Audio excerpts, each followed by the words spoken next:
Hi everyone, my name is Diane and I am a clinical exercise physiologist with True Fitness. So today's health workshop is on balance training, specifically for middle-aged and older adults.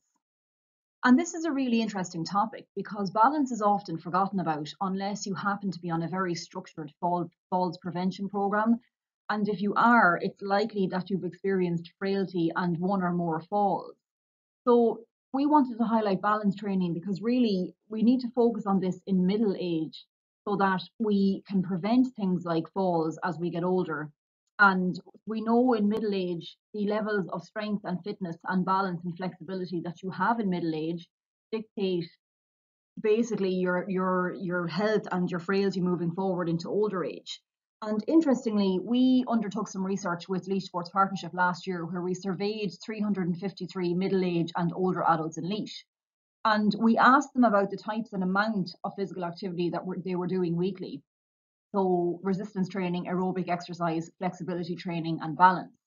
And nobody was taking part in any form of balance training. So 0 people. And this may have really important implications for falls as they age. So the purpose of today is to highlight the importance of balance training and look at how much you should do depending on your falls risk.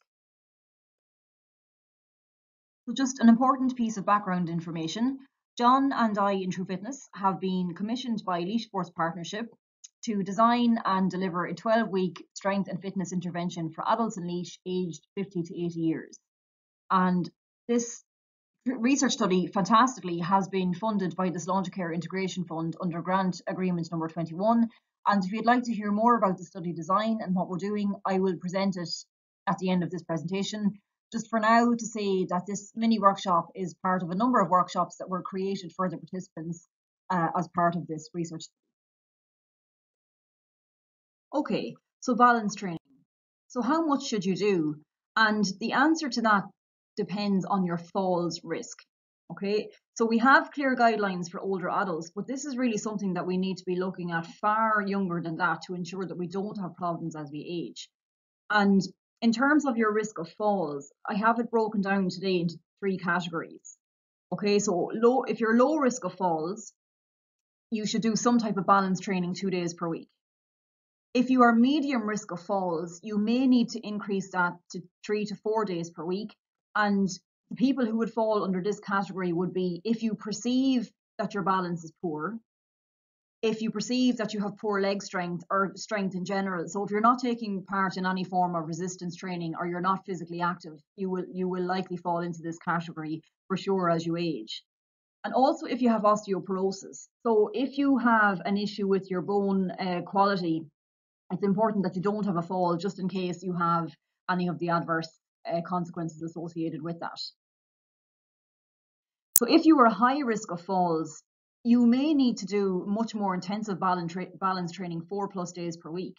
So if you have had a fall, if you have a history of falls, especially if you are experiencing frequent falls, if you are frail, if you're chronically inactive, if you're combined with being an older adult, and if you likely have sarcopenia. So we talked about sarcopenia in one of our previous mini workshops associated with this Sláintecare project. It's depicted in the image there of the sedentary 74-year-old male on the right of the screen. And sarcopenia basically means a reduction in the amount of muscle you have and in its strength and function. And this would be the inevitable consequence of age, but it's magnified in people who are inactive for a number of years. So if this is you, you definitely need to work on your balance, but also your strength training. And in the case of the high risk of falls, you may need an individually tailored and more intense falls prevention and balance and strength program. And the great thing if you do is that you respond really, really well to it. And of course, if you need some help or advice on this, please feel free to contact us. We've been helping some of our own Sláintecare participants with this as well. So how much balance training should you do? And we look at this in the context of the FIT principles. So in terms of frequency, you should do 2 to 4 or more days per week, depending on your risk category. So we've just discussed low risk, medium risk, and high risk of falls. And depending on which category you fall into, that will dictate the frequency of balance training that you should do. The intensity is low because it doesn't require much cardiovascular effort to complete this type of training, but it does require a certain amount of strength, and we will talk about that as you move forward. In terms of time, 5 to 10 minutes per session is enough. So we don't need to do hours and hours of balance training. Just a small amount will make a massive difference to you. And in terms of type, I'm going to, in the next 2 to 3 slides, talk you through some practical examples of balance training, because you may not be familiar with this type of training. It seems to be something that is really not considered too commonly. So we'll talk through those. Of course, it would be easier to show you some examples, and in that case, we have actually created a number of videos for our Sláintecare participants and sent those to them. But if you would like to avail of these, they're all free resources, please contact us and we will be very happy to send them to you. And a lot of these are based on recommendations by the American College of Sports Medicine. Okay, so some examples of some balance exercises that we are doing with our Sláintecare participants. Now, keeping in mind we have people between the ages of 50 and 80. They have different levels of conditioning, different training backgrounds, different injuries, different clinical conditions, different falls categories, and so on. So basically the sessions that we do, we've given everyone different options. So for easy, medium, and hard, and they choose from that. But just as an example, some of the basic things we would have started with in terms of standing exercise. We ask our participants to stand on one leg. So for example, their left leg, and they stand up straight. They raise their right leg out straight in front and hold for a couple of seconds. They return to a standing position. Then they raise it to the side. They return to the standing position. They raise it straight behind, return to their standing position, and then they bend their knee and lift it to their chest and hold for a few seconds, and then return to the standing position. Now, as they do this, we ask them not to let their upper body move. So they need to stand up good and straight, and it's only the leg that's moving. So that requires a lot of balance to keep your body in that position. So don't let it move sideways and forwards and backwards. It's to keep your upper body in that neutral position. And then, of course, you swap your legs and you repeat. So that would have been the basics of the exercises. And in terms of giving different options for people, they were given the choice of performing these exercises with or without the support of a chair, a wall, or a partner to help them. And of course, if you use some type of support, that makes the exercise easier. So that's very appropriate for people who are at high or medium risk of falls. And if you do the exercises without support, so for example, if you're low risk of falls and you have good leg strength, then it makes the exercise much more difficult. Okay, so we introduced something called a stability cushion to the group, and this is an online program at the moment. So of course we couldn't use it over online means, but we normally do in class. But just to give you an example, because you can buy a stability cushion very easily online if you do want to use one. And basically you put the cushion on your chair, and because it's semi-soft / semi-hard, when you sit on it, it moves. So you have to sit upright, keep your feet firmly flat on the floor, and stabilize your base of support, so which is through your hips, on the cushion. So once you have yourself sitting upright, straight away you're challenging your postural muscles. And then what we would do as the starting point of exercises is you lean away from your base of support. So you lean to the left, lean to the right, lean forwards, lean backwards. You can even do circles clockwise and anti-clockwise with your torso. And all of this stresses the postural muscles. But of course, you need to be careful and make sure that you're safe. And it could be useful to have a partner with you. Not necessary in the case of those who are at low risk of falls, but possibly necessary if you are in the medium and definitely high risk categories. To make it more difficult, you can do everything that we've just mentioned, but take one foot off the floor as you lean. And then the more advanced version would be to do the same thing again, but take both feet off the floor as you lean. So this challenges the postural muscles quite significantly, but it also becomes an abdominal workout too. Okay, and then you can perform all of the standing exercises I just outlined, but you can actually do them standing on the stability cushion. So you can imagine once you stand on the cushion, of course, it's going to challenge your balance.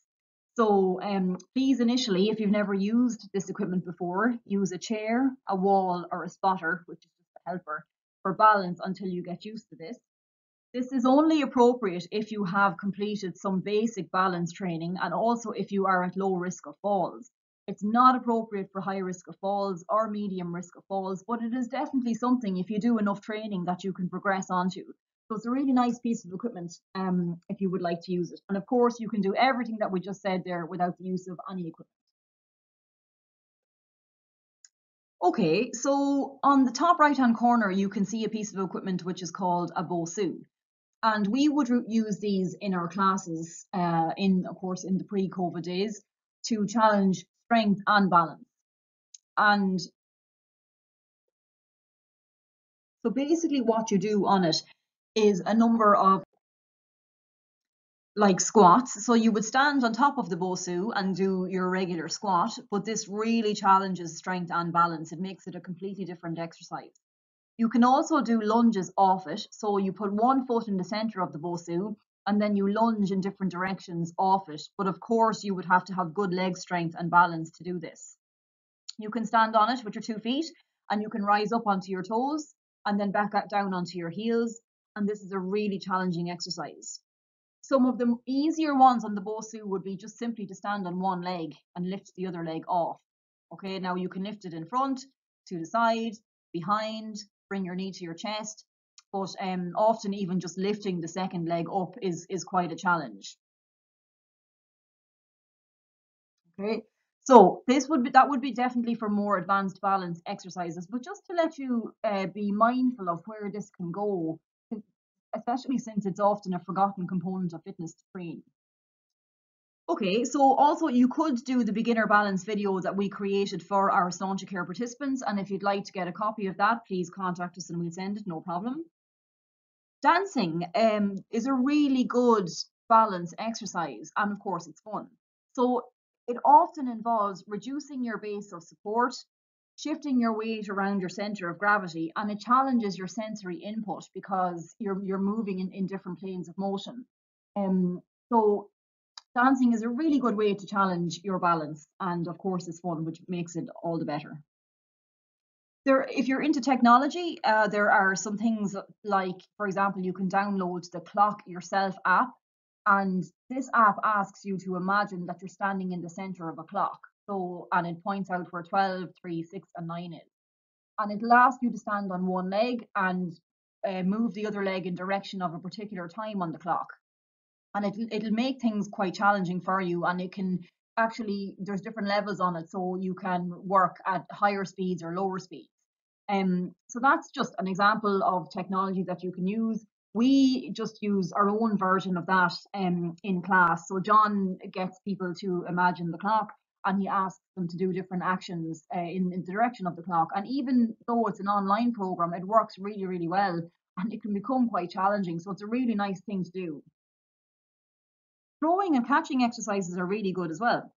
So you can be either seated or standing, and you can either do this yourself. So if you want to throw the ball against a wall and just throw it, high, low, side to side, and different points on the wall, that's a really good option for balance.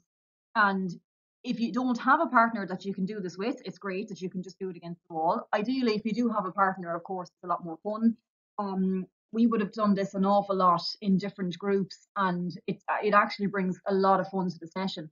What I would say is, if your balance isn't good, I would choose a larger soft ball, because as you reduce the size of the ball that you're throwing, the exercise becomes much more difficult. But again, something you can do at home, it's inexpensive and you don't really need a whole lot to do it. Just a point to note that walking over uneven terrain challenges balance. So if you are in the high risk category, we wouldn't recommend that you go walking across the fields or on uneven ground, because it does challenge balance, and if you don't have good balance, it's a problem for potential falls. So if you are walking or running over uneven terrain, to let you know that you're also, as well as training your fitness and your strength, you're also training balance. So just a point to note there. And of course, multimodal programs are always best. So if you want to improve your balance, you should also do your strength work, your flexibility work, and walking as well are really good, just to train all components of fitness together. So there are a number of things that you can do if you haven't been doing balance work, or if you have and you want to push it on a little bit more. And these recommendations would come from the American College of Sports Medicine as well. So one of the things you can do is gradually reduce your base of support. So for our participants who have been doing certain exercises with their feet, we'll say at least shoulder width apart or even more.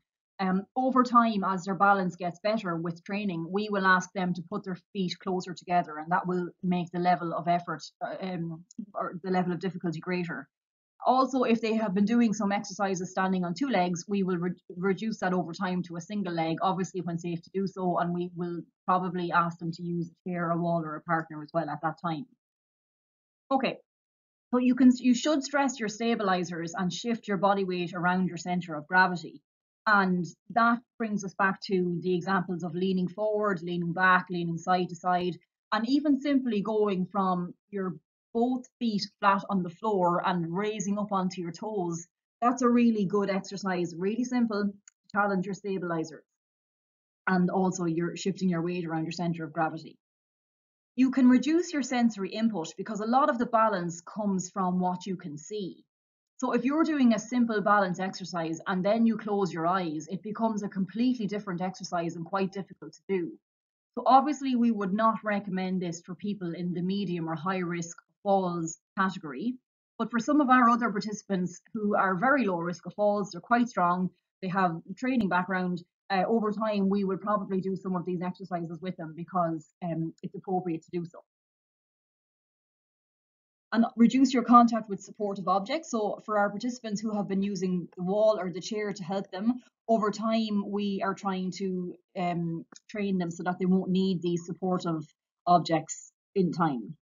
Of course, you can introduce new equipment like the stability cushion and the Bosu, and they will challenge balance to a greater degree. But one of the big things is if you want to improve your balance and reduce your risk of falls, you really need to strengthen all of the muscles in your legs, because the stronger they are, the less likely you are to fall, of course, but also the more you can push on with your balance training, because once you start to do balance training, you'll realize it actually requires a certain amount of strength in the legs. So the stronger they are, the better the quality of your balance training. And when you combine increased strength with increased balance, that significantly reduces your risk of frailty and falls. So that would be the ideal combination. Okay, so the benefits of balance training. If you do it, of course, it will improve your balance. This in turn will reduce your risk and incidence of falls, and of course, possible fractures or breaks that may accompany that. It's really important for quality of life and functional independent living as we age. So did you know that the stats at the moment in Ireland are that 1 in 3 older adults will fall every year, and most of those will have a second fall within the next 6 months. And it's not just the fall, it's the consequence of the fall. So injuries, disability, hospitalization, and all of these things affect really seriously their physical health, their mental health, their functional independent living, their quality of life, everything. So while this is why balance training, while it's often not really incorporated into many training programs, it is so important that we train it, because the type and the amount of balance and leg strength that you have, particularly in middle age, they're major predictors of falls in later years. So it really needs to be trained. And as always, we have some health homework that we would recommend that you do. So write down how many minutes of balance training you currently do per day for 1 week. And if you're on our Sláintecare project, you can count each training with us as 5 to 10 minutes of balance, because the rest is made up of aerobic exercise, flexibility exercise, and resistance exercise. Do you meet the recommendations for health for you? So the answer to that question depends on whether you are low risk, medium risk, or high risk of falls. And we have, of course, covered that earlier in this presentation. Now, it's quite subjective, like this is based on how you feel and how you would categorize yourself. Of course, there are much more clinical assessments that we do to determine falls risk. But when we're doing a generic workshop like this, it's just to make people aware of the different types of fall categories. So how can you increase your balance training? So some suggestions would be to perform the balance video for beginners that John sent to our participants. And of course, if you'd like that, we can send it to you. Training sessions that we do incorporate balance for our participants. Definitely you should work on your leg strength. So start incorporating squats into your routine, lunges, sit to stand. So that means you're sitting on a chair and then you move from that position to standing and then back down again. And ideally, you should be able to do that without the use of your hands or arms for support. And that would denote that you would have good leg strength. And this would be really important, again, for avoiding frailty and falls as we get older. So there's some really simple exercises you can do at home. Whole body resistance training is a good option as well. And of course, we have loads of home-based videos for anyone who would like to avail of those. And you could practice maybe one of the examples we outlined in today's health workshop. You will get a lot of benefits from this. Balance is completely overlooked. It's so important and it makes a massive difference to falls prevention and the issues that come with that as we age. As always, we have provided our participants with additional practical resources.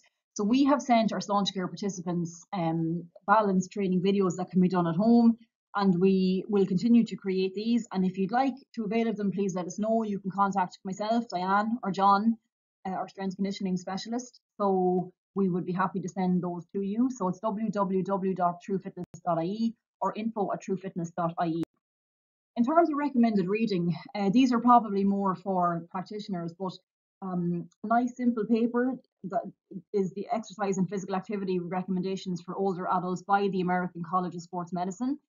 There are numerous clinical exercise physiology books. This one in particular, I probably would have used in this as part of this workshop, and it has a nice chapter on exercise for the older adult, and there's a nice section in it on balance. But there's lots of resources you can use. It's just to point you in the direction of some.